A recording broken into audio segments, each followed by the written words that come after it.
تو یہ مسجد ہے غمامہ، اور اس کی میں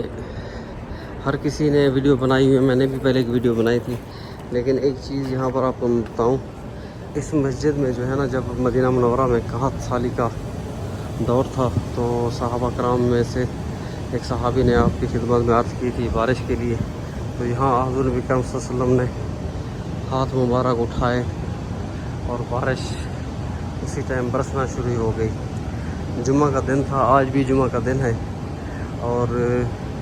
میری خوش نصیبی میں حاضر ہوا تو میں نے سوچا یہاں پر ایک تو میرا دل جو کہتا ہے یہاں آ کر آپ کی دعائیں قبول ہوتی ہیں، اور یہ سنت بھی ہے آقا کریم صلی اللہ علیہ وسلم کی، یہاں سے آپ جو پریشانی میں قحط میں رزق کی پریشانیوں میں جس پریشانیوں میں بھی مبتلا ہے، آپ یہاں آ کر نوافل ادا کریں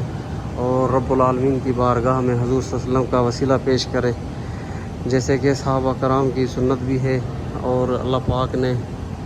ہمیں سکھایا بھی ہے کہ یہاں حضور صلی اللہ علیہ وسلم کے واسطے سے جو بھی دعا مانگے، میرا یہ ایمان ہے جو بھی آپ پریشانی میں مبتلا ہوں گے۔ دیکھیے اس ٹائم میں سخت پریشانی تھی مدینہ والوں کو،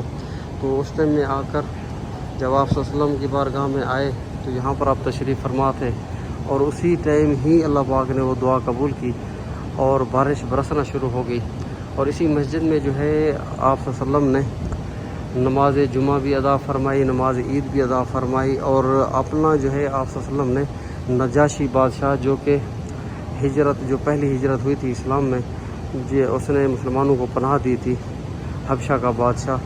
اس کے وصال کے بعد کیونکہ اس نے اپنا ایمان ظاہر نہیں کیا ہوا تھا، تو آپ صلی اللہ علیہ وسلم نے جو ہے اس کے ایمان کی ایک تو جو ہے وہ مہر ثبت کر دی کہ وہ مسلمان ہو گیا تھا، دوسرا اس کی غائبانہ نماز جنازہ بھی یہاں پر ادا فرمائی۔ سبحان اللہ، اللہم صلی علی حبیبہ سیدنا محمد و آل محمد و اصحاب محمد۔